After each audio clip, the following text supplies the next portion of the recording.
بسم اللہ الرحمن الرحیم اللہم صلی علی سیدنا و مولانا محمد وعلی آل سیدنا محمد صلی اللہ تعالی علیہ وآلہ وسلم اللہم ربنا افتح علینا حکمتک وانشر علینا رحمتک یا ذا الجلال والاکرام۔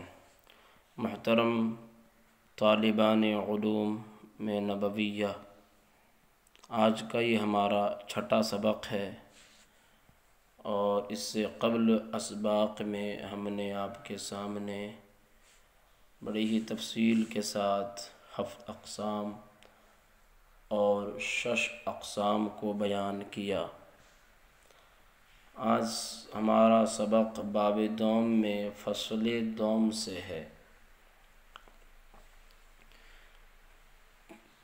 باب دوم میں پہلی فصل میں مصنف نے جنسوں کی تعداد اور ان کی تعریفات بیان فرمائی۔ اب یہاں سے جو ہیں ان کی گردانیں بیان فرماتے ہیں۔ تو دوسری فصل میں مہموز کی گردان کے بارے میں کچھ باتیں کی ہیں، تو آئیے مہموز کی گردان کے بارے میں انہوں نے کیا باتیں کی ہیں وہ سماعت کر لیتے ہیں۔ اس سے قبل میں آپ کو دو تین بات کی وضاحت کر دوں کہ دیکھیے 3 چیزیں ہیں۔ ایک چیز ہوتی ہے تخفیف، اور ایک چیز ہے تعلیل، اور ایک چیز ہے ادغام۔ حمزے کی تبدیلی کو، حمزے کو جب بدلا جائے تو اس کو تخفیف کا نام دیا جاتا ہے، اور حروف علت کی تبدیلی کو جب واو الف اور یا میں سے کسی کو بدلا جائے، کسی میں تبدیلی ہو، تو اس کو تعلیل کا نام دیا جاتا ہے۔ اور 2 حرف ہم جنسوں میں سے ایک کو دوسرے میں داخل کرنا اور پھر ان میں جو ہے مشدد کرنے کو ادغام کہا جاتا ہے۔ ایک کو دوسرے میں داخل کر کے مشدد کرنے کو ادغام کہا جاتا ہے۔ لیکن کبھی کبھی تعلیل کا جو لفظ ہے مطلق رد و بدل کو، مطلق تغیر و تبدل کو تعلیل کا نام دے دیا جاتا ہے، یعنی مطلق تغیر و تبدل کو تعلیل کہتے ہیں کبھی کبھی۔ تو اس لیے آپ بعض جگہ یہ دیکھتے ہیں کہ بعض اساتذہ اکرام بھی تخفیف کے بیان میں ہو یا ادغام کے بیان میں ہو یا پھر تعلیل کے بیان میں ہو، تعلیل کا نام دے دیتے ہیں کہ اس کی تعلیل کرو، حالانکہ وہ کلمہ تخفیف کا ہوتا ہے، یا پھر اس کی تعلیل کرو حالانکہ وہ کلمہ ادغام کا ہوتا ہے۔ تو کبھی کبھی مطلق رد و بدل کو تعلیل کا نام دے دیا جاتا ہے۔ تو یہ 2-3 بات کی وضاحت کرنی تھی، وضاحت ہو گئی۔ اب آئیے اپنے اصل مقصد کی طرف چلتے ہیں۔ تو آج ہمارا سبق فصل دوم سے ہے، مہموز کی گردان کے بیان میں۔ تو مصنف علیہ الرحمہ فرماتے ہیں کہ مہموز کی جو گردان ہے یہ صحیح کے گردان کے ساتھ برابر ہوتی ہے۔ مہموز کی گردان صحیح کی گردان کے ساتھ برابر ہوتی ہے، برابر ہوگی۔ اب مہموز کی گردان صحیح کی گردان کے ساتھ برابر ہوگی، کیا مطلب ہے؟ کہ جس طرح صحیح کی گردان میں تعلیل نہیں ہوتی، اسی طرح مہموز کی گردان میں بھی تعلیل نہیں ہوتی، یہ مطلب ہے۔ فرماتے ہیں مگر چند جگہ ہیں کہ 2 اصلوں سے وہ باہر نکل آتی ہے۔ چند جگہ ہے کہ 2 اصلوں سے وہ باہر آ جاتی ہے، باہر نکل آتی ہے۔ تو وہ 2 اصلیں مصنف علیہ الرحمہ بیان فرماتے ہیں۔ تو وہ 2 اصلیں کون کون سی ہیں وہ ہم سماعت کر لیتے ہیں۔ محموز کی گردان میں تعلیل نہیں ہوتی جس طرح صحیح کی گردان میں تعلیل نہیں ہوتی ہے، مگر چند جگہ کہ دو اصلوں سے باہر آ جاتی ہے۔ پہلی اصل ہے ہر حمزہ منفردہ، یہ اصل اول بیان فرماتے ہیں، ہر حمزہ منفردہ جو کہ ساکن ہو، اسم میں ہو یا فعل میں یا عام ہے، اسم میں ہو یا فعل میں، جائز ہے کہ اس کو حرف علت سے بدل دیں حمزے سے پہلے والے حرکت کے مطابق موافق۔ اس میں دیکھیں آپ، ہر حمزہ منفردہ، یعنی حمزہ منفردہ وہ حمزہ ہوتا ہے جو کلمے میں اکیلا ہوتا ہے، تنہا ہوتا ہے۔ ساکن کا معنی جس کلمے پر جزم ہو، سکون ہو، جس حرف پر سکون ہو، جزم ہو، اس کو ساکن بولا جاتا ہے۔ اسم میں ہو یا فعل میں یا عام ہے، تو کہتے ہیں جائز ہے کہ اس حمزے کو حرف علت سے بدل دے۔ اب حرف علت، حروف علت تو 3 ہیں، بدلیں گے کس سے؟ تو کہا ما قبل جیسی حرکت رہے گی حمزے سے پہلے جو حرف ہے اس پر جیسی حرکت رہے گی اسی کے مطابق حمزے کو بدلا جائے گا۔ تو یہ پہلی اصل اور یہ قاعدہ مصنف علیہ الرحمٰن نے بیان کیا کہ ہر وہ حمزہ جو کہ کلمے میں تنہا ہو، اور دوسری شرط کیا لگائی کہ وہ ساکن ہو، حمزہ متحرک نہ ہو، اسم میں ہو یا فعل میں، یہ بات عام ہے، تو یہ جائز ہے کہ اس حمزے کو حرف علت سے بدل دے حمزے سے پہلے والے حرکت کے مطابق۔ جیسے مثال ہے رأسن، اور جو ہے بؤسن اور ذئبن، یہ 3 مثال لے، رأسن، بؤسن اور ذئبن، رأسن، بؤسن، ذئبن۔ تو آپ دیکھیں یہاں پر رأسن میں حمزہ ہے اور وہ حمزہ بیچ میں ہے، رأسن، تو حمزہ کلمے میں چونکہ اکیلا ہے تو اس لیے یہ حمزہ منفردہ ہوا، حمزہ منفردہ، تنہا حمزہ، حمزہ منفردہ ہوا، اور یہ حمزہ ساکن بھی ہے۔ دوسری شرط قاعدے میں کیا لگائی تھی کہ ساکن ہو، لہذا ساکن بھی ہے، تو اب جو ہے اس حمزے کو بدلا جائے گا، اور یہ اسم ہے، حمزے کو حرف علت سے بدلیں گے۔ تو کون سے حرف علت سے بدلیں گے؟ اس کے لیے آپ کو حمزے سے پہلے جو حرف ہے اور اس حرف پر جو حرکت ہے اس کو دیکھیں گے۔ تو حمزے سے پہلے حرف را ہے، اور را پر جو حرکت ہے وہ ہے زبر کی، اور زبر کے موافق جو ہے وہ الف ہے، تو لہذا یہاں پر حمزے کو الف سے بدلیں گے۔ کس سے؟ الف سے بدلیں گے۔ تو جب حمزے کو الف سے بدلیں گے تو ہو جائے گا راسن، اب جو جھٹکا تھا وہ ختم ہو جائے گا، کیونکہ حمزے میں جو جھٹکا لگتا ہے لیکن الف میں جھٹکا نہیں لگتا، راسن ہو جائے گا۔ اسی طرح بؤسن ہے، تو بؤسن میں آپ دیکھیں حمزہ ہے، حمزہ تنہا ہے، اور دوسری شرط یہ لگائی تھی کہ ساکن بھی ہو، لہذا ساکن بھی ہے، تو اب اس حمزے کو بدلا جائے گا حرف علت سے۔ اب کون سے حرف علت سے بدلیں گے؟ اس کے لیے آپ کو حمزے سے پہلے والا جو حرف ہے اس کے اوپر جو حرکت ہے اس کو دیکھا جائے گا، اس کو آپ کو دیکھنا ہے۔ تو بؤسن میں آپ دیکھیں تو حمزے سے پہلے با ہے، با کے اوپر کون سی حرکت ہے؟ آپ دیکھیں با کے اوپر ضمے کی حرکت ہے، اور ضمے کے موافق جو ہے واو ہے، تو لہذا یہاں پر حمزے کو واو سے بدلا جائے گا۔ یہ ایک مثال ہو گئی۔ اور اس کے بعد آپ مثال لے ذئبن، ذئبن کی، ذئبن، تو ذئبن میں آپ دیکھیں حمزہ ہے بیچ میں اور حمزہ تنہا ہے، اور اسی کے ساتھ ساتھ حمزہ ساکن بھی ہے جو کہ دوسری شرط قاعدے میں لگائی گئی ہے۔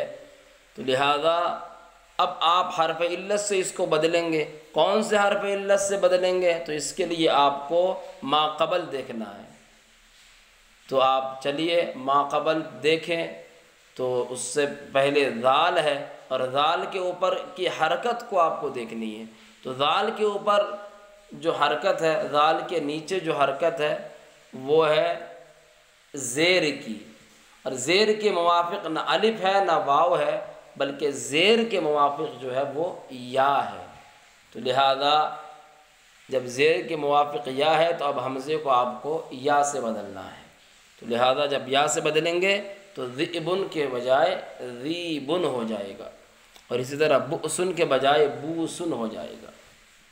یہ والا جو قاعدہ ہے اس کو صرفین کے اصطلاح میں کأسن، بؤسن اور ذئبن والا قاعدہ بھی بولا جاتا ہے۔ تو یہ تین مثالیں اس لیے دی میں نے کہ پہلی والی مثال میں الف آ گیا، دوسری مثال میں واو آ گئی، اور تیسری مثال میں یا آ گئی۔ تو یہ پہلی اصل مصنف علیہ الرحمٰن نے بیان کی۔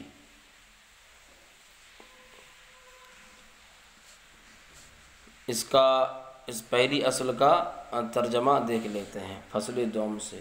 فصل دوم در صرف محموز، دوسری فصل محموز کے گردان کے بیان میں بدا کے صرف محموز با صرف صحیح برابر باشد تو جان کہ محموز کی گردان با صرف صحیح کی گردان کے ساتھ برابر باشد برابر ہوتی ہے، برابر ہوگی، مگر جائے چند کہ بدو اصل بیرو آیت، مگر چند جگہیں ہیں کہ دو اصلوں سے باہر آ جاتی ہے۔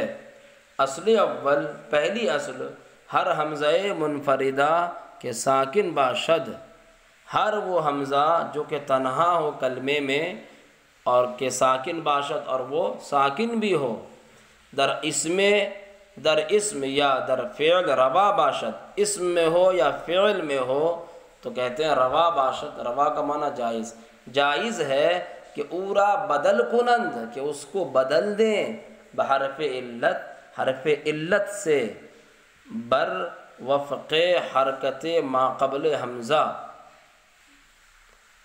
تو حمزے سے پہلے حرکت کے مطابق، حمزے سے پہلے والے حرکت کے مطابق، چون رأسن و کأسن، رأسن کا معنی سر، کأسن کا معنی پیالہ، اور بؤسن یہ حاجت مند آدمی کو کہا جاتا ہے، ذئبن کا معنی بھیڑیا، بیرون کا معنی کنواں، یأخذ فعل ہے، تو یہاں فعل میں ایسا ہوا ہے کہ اصل میں یأخذ تھا، رأسن کی طرح ہو جائے گا یہ، اور اسی طرح یؤخذ بؤسن کی طرح ہو جائے گا، اور اسی طرح شئتا یہ ہو جائے گا ذئبن کی طرح، شئتا تو شیتا چاہا گیا۔ تو جو ہے شاء یشاء سے ہے یہ، تو اس کی اصل بتا رہے ہیں کہ راسن، کاسن، بوسن، ذیبن، بیرن، بیرن کی اصل بیرن، بیرن، یاخذ اور یؤخذ اور شیتا کہ در اصل رأسن، کاسن، بؤسن، ذئبن، بیرن، یاخذ و یؤخذ و شیتا بوداست کہ اصل میں رأسن، کاسن، بؤسن، ذئبن اور بیرن اور یاخذ اور یؤخذ اور شیتا تھا۔ تو یہ پہلی اصل کا بیان ہوا۔ اب آئیے دوسری اصل کی طرف آتے ہیں۔ تو اصل دوم میں مصنف نے ایک قاعدہ اور بیان فرمایا، دوسری اصل یعنی دوسرا قانون، دوسرا قاعدہ۔ تو دوسرا قاعدہ مصنف نے یہ بیان فرمایا حمزہ ہی کے بارے میں کہ ہر وہ جگہ کہ جہاں پر شروع کلمے میں دو حمزہ جمع ہو جائیں، ہر وہ جگہ جہاں پر شروع کلمے میں دو حمزہ جمع ہو جائیں اور پہلا حمزہ جو ہو وہ متحرک ہو، متحرک کا مطلب اس پر کوئی حرکت ہو، حرکت زبر زیر پیش کو بولا جاتا ہے، تو دو حمزہ جہاں شروع کلمے میں، کلمے کے شروع میں جمع ہو جائیں اور پہلا والا جو حمزہ ہے اس پر کوئی حرکت ہو یعنی وہ متحرک ہو، اور جو دوسرا حمزہ ہے وہ کیا ہو، ساکن ہو، وہ متحرک نہ ہو، تو کہتے ہیں کہ یہ ضروری ہے، واجب ہے کہ دوسرے حمزے کو حرف علت سے بدل دیں، یہ ضروری واجب ہے کہ دوسرے حمزے کو حرف علت سے بدل دے بروفق حرکت حمزہ اول، پہلے والے حمزہ کے حرکت کے موافق مطابق۔ کیا قاعدہ بیان کیا کہ شروع کلمے میں دو حمزہ جمع ہو، اور پھر شرط کیا لگائی کہ وہ جو ان میں سے جو پہلا حمزہ ہے نا وہ متحرک ہو اور دوسرا حمزہ ساکن ہو، یہ پورا قاعدہ ہوا۔ اب پھر کہتے ہیں کہ ضروری ہے کہ دوسرے والے حمزے کو کس سے بدل دے، حرف علت سے بدل دے۔ اب کون سے حرف علت سے بدلیں گے، تو اس کے لیے ہمیں دیکھنا پڑے گا جو ہے پہلے والے حمزے کو، پہلے والے حمزے کی حرکت کے مطابق پہلے والے حمزے کو دیکھنا پڑے گا۔ آپ مثال لیں، بہت مشہور مثال ہے، اَأْمَنَ اُؤْمِنَ اِئْمَانًا، اَأْمَنَ اُؤْمِنَ اِئْمَانًا، اَأْمَنَ الف کی مثال ہے، اُؤْمِنَ واو کی مثال ہے، اور اِئْمَانًا یہ یا کی مثال ہے۔ اَأْمَنَ ہے، اَأْمَنَ دو حمزہ ہو گئے، ایک پہلا حمزہ ہے اور پھر اس کے بعد دوسرا حمزہ ہے، یہاں پر دیکھیں تو پہلی قاعدے میں پہلی شرط کیا لگائی تھی کہ دو حمزہ جمع ہو، کیا دو حمزہ شروع کلمے میں جمع ہو۔ پھر دوسری ضروری بات کیا بتائی کہ جو دوسرا جو حمزہ ہے وہ کیا ہو، پہلا والا جو حمزہ ہے وہ متحرک ہو، تو جیسے اَأْمَنَ میں آپ دیکھ لیں، پہلے اَأْمَنَ میں دو حمزہ ہے اور پہلا والا جو حمزہ ہے وہ کیا ہے، متحرک بھی ہے، اور دونوں کے دونوں حمزہ شروع میں ہے، اور پھر دوسرا والا جو حمزہ ہے وہ ساکن بھی ہے، تو لہذا یہاں پر پورے طور پر یہ قاعدہ پایا جا رہا ہے۔ تو یہاں پر ہم کیا کریں گے کہ دوسرا والا جو حمزہ ہے اس کو حرف علت سے بدلیں گے۔ اب کون سے حرف علت سے بدلیں گے، تو اس کے لیے آپ کو ما قبل دیکھنا ہے، ما قبل جو پہلا والا جو حمزہ ہے اس پر حرکت کون سی ہے یہ ہمیں دیکھنا پڑے گا، تو اگر اس پر حرکت زبر کی ہو تو زبر کے موافق الف ہے، لہذا الف سے بدلیں گے، اگر اس پر حرکت زیر کی ہو زیر کے موافق یا ہے یا سے بدلیں گے، اگر اس پر حرکت پیش کی ہو ضمے کی ہو تو ضمے کے موافق کیا ہے، واو ہے، تو لہذا واو سے بدلیں گے۔ اَأْمَنَ میں جو حمزہ ہے، حمزے کے اوپر چونکہ زبر ہے تو لہذا یہاں پر دوسرے والے حمزے کو الف سے بدلا جائے گا اور ہوگا آمن، اَأْمَنَ سے کیا ہو جائے گا، آمن۔ اسی طرح آپ دوسرا مثال لے لیں، دوسری مثال اُؤْمِنَ، تو یہاں پر بھی آپ قاعدہ جاری کریں۔ قاعدہ جاری کیسے ہوگا کہ آپ پہلے یہ دیکھیں کہ دو حمزہ جمع ہے یا نہیں، تو آپ دیکھ لیں اُؤْمِنَ میں دو حمزہ شروع کلمے میں ہے بالکل، اور پھر شرط جو لگائی تھی کہ پہلا والا حمزہ متحرک ہو دوسرا ساکن ہو، وہ بھی ہے کہ پہلا حمزہ متحرک ہے، پہلے حمزے پر پیش ہے، متحرک ہے، حرکت ہے اس پر، اور جو دوسرا حمزہ ہے دوسری شرط لگائی تھی کہ دوسرا حمزہ ساکن ہو، لہذا دوسرا حمزہ ساکن بھی ہے۔ اب یہاں پر دوسرے والے حمزے کو حرف علت سے بدلیں گے۔ اب کون سے حرف علت سے بدلیں گے، اس کے لیے آپ کو پہلے والے حمزے کو دیکھنا ہے، پہلے والے حمزے پر حرکت کو دیکھیں گے کہ حرکت کون سی ہے، لہذا یہاں پر اؤمنا میں جو حرکت ہے وہ حمزے پر ضمے کی ہے، تو اور ضمے کے موافق چونکہ واو ہے تو لہذا یہاں پر دوسرے والے حمزے کو واو سے بدلا جائے گا اور ہوگا اومنا اومنا۔ اب جو ہے تیسری مثال لیں یا والی، تو ایمانن، یہاں پر آپ دیکھیں دو حمزہ شروع کلمے میں ہے، پہلی شرط پائی گئی، اور پھر دوسری شرط کیا لگائی تھی کہ دو حمزہ جمع تو ہو لیکن شرط یہ ہے کہ پہلا والا حمزہ متحرک ہو، تو یہاں پر بھی آپ دیکھیں ایمانن میں پہلا حمزہ متحرک ہے کہ اس پر حرکت زیر کی ہے، اور پھر دوسری اور پھر شرط لگائی کہ دوسرا حمزہ ساکن ہو، لہذا یہاں پر بھی دوسرا حمزہ ساکن ہے، اس پر جزم ہے، ساکن ہے ایمانن میں۔ اب یہ قاعدہ جاری ہوگا، اب کیا کریں گے، حرف علت سے دوسرے حمزے کو بدلیں گے، تو وہی اب کس حرف علت سے بدلیں گے، اس کے لیے آپ کو پہلے والے حمزے کو دیکھنا پڑے گا۔ پہلا والا حمزہ کیا ہے، پہلے والے حمزے پر حرکت کون سی ہے اس کو دیکھنا پڑے گا، تو پہلے والے حمزے پر حرکت یہاں پر ایمانن میں زیر کی ہے، زیر کے موافق یا ہے، تو لہذا اب دوسرے والے حمزے کو یا سے بدلا جائے گا اور ہوگا ایمانن کے بجائے ایمان۔ اب یہاں پر انہوں نے ایک بات یہ بتائی کہ بھائی ہم نے جو پہلا جو قاعدہ پڑھا اصل اول، تو اصل اول جو ہے یہ والا قاعدہ جائز ہے کہ ہم جاری بھی کر سکتے ہیں نہیں بھی کر سکتے، مطلب یہ ہے کہ رأسن بھی پڑھ سکتے ہیں اور راسن بھی پڑھ سکتے ہیں، دونوں طرح پڑھ سکتے ہیں۔ پہلا والا جو قاعدہ ہے یعنی ہر وہ حمزہ جو کہ کلمے میں تنہا ہو، ساکن ہو، اسم میں ہو یا فعل میں ہو، جائز ہے کہ اس کو حرف علت سے بدل دے حمزے سے پہلے والے حرکت کے موافق، تو یہ جو قاعدہ ہے یہ جائز ہے، اس کو جاری بھی کر سکتے ہیں اور نہیں بھی کر سکتے ہیں۔ رأسن بھی پڑھ سکتے ہیں، راسن بھی پڑھ سکتے ہیں، بؤسن بھی پڑھ سکتے ہیں، بوسن بھی پڑھ سکتے ہیں، ذئبن بھی پڑھ سکتے ہیں، ذیبن بھی پڑھ سکتے ہیں، جیسے قرآن مقدس میں آیا ہے نا یأمرون، یأمرون قرآن مقدس میں آیا ہے، تو یأمرون کو یامرون بھی پڑھ سکتے ہیں اور یأمرون بھی پڑھ سکتے ہیں۔ تو یہ تو پہلا والا قاعدہ ہوا کہ یہ جائز ہے۔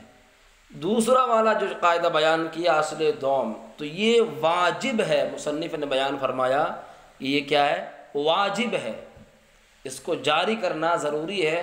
آپ امن نہیں پڑھ سکتے، نہ اؤمنا پڑھ سکتے ہیں، نہ ایمانن پڑھ سکتے ہیں، آپ کے لیے ضروری ہے کہ آپ آمنا پڑھے، اومنا پڑھے، ایمانن پڑھے، نہ کہ امنا اؤمنا ایمانن۔ تو یہ بات مصنف علیہ الرحمہ نے بتائی ہے۔ آپ اصل دوم کا ترجمہ دیکھیں، اصل دوم ہر جا کے دو حمزہ در اول کلمہ بہم آیند، دوسری اصل یہ ہے ہر وہ جگہ، ہر جا کے ہر وہ جگہ کہ دو حمزہ در اول، کہ جہاں دو حمزہ در اول کلمہ شروع کلمے میں بہم آیند جمع ہو جائیں، وہ حمزہ اول متحرک باشد، اور پہلا والا حمزہ متحرک ہو، وہ دوم ساکن اور دوسرا حمزہ ساکن ہو، واجب است ضروری ہے کہ حمزہ دوم را بدل کنند، کہ دوسرے حمزے کو بدل دیں بحرف علت، حرف علت سے بر وفق حرکت حمزہ اول، پہلے والے حمزے کے حرکت کے مطابق، چون آمنا اومنا ایمانن، جیسے آمنا اومنا اور ایمانن کہ در اصل آمنا اؤمنا ایمانن بودا است، کہ اصل میں آمنا اؤمنا اور ایمانن تھا، ابدال در اصل اول جائز است۔ اب وہی قاعدہ جو میں نے بیان کیا آپ کے سامنے کہ پہلا والا جو قاعدہ ہے یہ جائز ہے، یعنی یہ والا ابدال در اصل اول جائز است، پہلی اصل میں بدلنا جائز ہے۔ وہ ابراز نیز اور ظاہر کرنا بھی جائز ہے، کہ ظاہر بھی کر سکتے ہیں، بدل بھی سکتے ہیں۔ ابراز کا معنی ظاہر کرنا، وہ ابراز نیز اور ظاہر کرنا بھی حمزے کو جائز ہے۔ ودر اصل دوم واجب، اور دوسری اصل جو یہاں پر ہے، دوسری اصل، یہ جو دوسری اصل ہے اس کے بارے میں بیان فرما رہے ہیں کہ وہ اصل دوم واجب، اور دوسری اصل میں واجب ہے، یعنی حمزے کو بدلنا دوسری اصل میں واجب ہے۔ وہی حکم درہما بابہا مترد است، اور یہ حکم مترد کے تمام بابوں میں ہے، مترد کے تمام بابوں میں ہے۔ تو آپ نے جو دو قسم پڑھی تھی، مترد اور شاذ، تو مترد کے جتنے بھی باب ہے یہ حکم تمام بابوں میں جاری ہوگا۔ اب یہاں سے ایک قاعدہ اور حمزے کے متعلق بیان فرما رہے ہیں۔ ویسے تو حمزے کے متعلق قواعد اور بھی ہے جو کہ صاحب علم الصیغہ نے اپنی کتاب علم الصیغہ کے اندر بیان فرمائے ہیں۔ یہاں پر چونکہ یہ ابتدائی کتاب ہے تو اس لیے حمزے کے متعلق کم از کم کچھ ہی قواعد انہوں نے بیان کیے، ورنہ علم الصیغہ جب آپ پڑھیں گے تو انشاءاللہ عز و جل وہاں پر اور بھی آپ حمزے کے متعلق قواعد پڑھ لیں گے۔ تو یہ قاعدہ اور مصنف نے بیان فرمایا، وہ بھی قاعدہ سن لیں۔ قانون، اگر حمزہ منفردہ متحرک باشد و ما قبل آ ساکن روا باشد، یہ قاعدہ ہے۔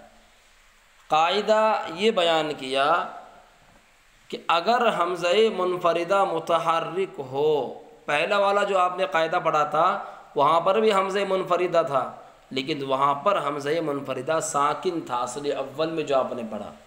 یہاں پر حمزہ منفردہ کیا ہے؟ متحرک ہے، یعنی اس حمزے پر حرکت ہوگی۔ تو کہتے ہیں اگر حمزہ منفردہ متحرک ہو اور اس سے پہلے حرف ساکن ہو، حرف ساکن ہو، تو کہتے ہیں جائز ہے کہ حمزے کی حرکت نقل کر کے ما قبل کو دیں اور حمزے کو پھر گرا دیں، حذف کر دیں۔ یہ قاعدہ بیان کیا۔ قاعدہ کیا بیان کیا؟ حمزہ منفردہ ہو، یعنی کلمے میں حمزہ اکیلا ہو، تنہا ہو، کوئی دوسرا حمزہ نہ ہو۔ دوسری شرط یہ لگائی کہ وہ حمزہ متحرک ہو، ساکن نہ ہو، اور پھر تیسری شرط یہ ہے کہ اس سے پہلے بھی حرف ساکن ہو، اس سے پہلے بھی حرف ساکن ہو، اس سے پہلے حرف ساکن ہو۔ تو کہتے ہیں کہ جائز ہے۔ اب یہ والا جو حمزہ، اس کی حرکت کو نقل کر کے پہلے ما قبل کو دے، ما قبل جو حرف ہے اس کو دیں،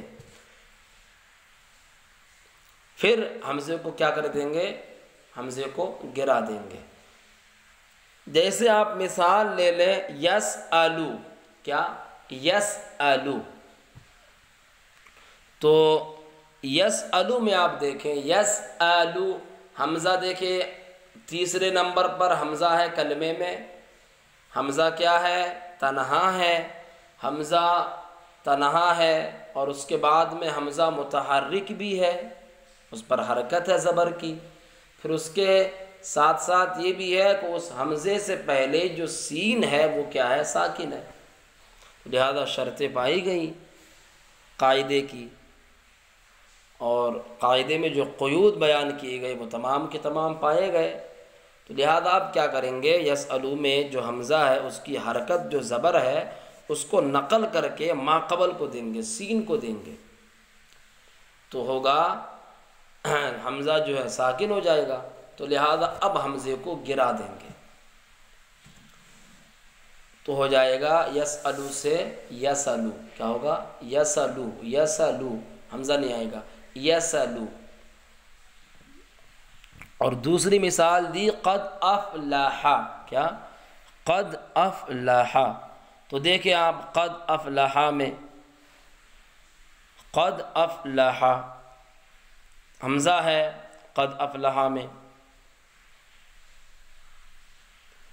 اور تنہا ہے حمزہ، اور متحرک بھی ہے، اور اس سے پہلے حرف ساکن بھی ہے، قد میں دال ساکن ہے، تو لہذا حمزے کی حرکت کو نقل کریں گے، دال کو دیں گے، اور پھر حمزہ ساکن ہو جائے گا تو لہذا حمزے کو گرا دیں گے، ہو جائے گا قد افلح، قد افلح۔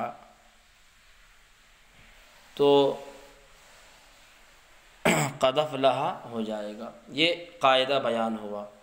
اب اس میں حمزے کو حذف اس لیے کرتے ہیں تخفیف کے لیے، کیا؟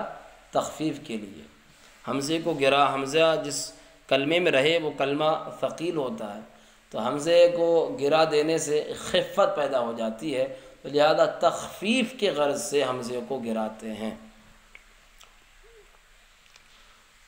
تو ایک بات یہاں پر یہ بھی یاد رکھیں کہ مثالوں کے ذریعے مصنف نے جس طرف اشارہ کیا ہے کہ یہ والا جو قاعدہ ہے ایک کلمے میں بھی جاری ہو سکتا ہے اور دو کلموں میں بھی جاری ہو سکتا ہے۔ ایک کلمے کی مثال جیسے کہ یسألو ہو گئی، اور دو کلمے کی مثال قد افلح، قد افلح، کہ قد جو ہے یہاں پر الگ ہے اور افلح الگ ہے، اور ساکن جو ہے حمزہ جو ہے وہ دوسرے میں ہے، افلح میں، دوسرے کلمے میں، اور حمزے سے پہلے جو حرف ساکن ہے وہ قد ہے، لیکن وہ ایک دوسرا کلمہ ہے، کیا ہے؟ دوسرا کلمہ ہے، تو ساکن دوسرے کلمے میں ہے اور حمزہ دوسرے کلمے میں ہے، تو لہذا یسألو یہ ایک کلمے کی مثال ہے اور قد افلح یہ دو کلموں کی مثال ہے۔ تو یہ قاعدہ جو ہے تب بھی جاری ہو جائے گا کہ جب یہ قاعدہ ایک کلمے میں ہو، اور یہ قاعدہ تب بھی جاری ہو جائے گا جب یہ قاعدہ دو کلموں میں مل کر پایا جائے، دو کلموں میں مل کر پایا جائے۔ تو اب یہ آپ دیکھیں ترجمہ دیکھیں اس کا،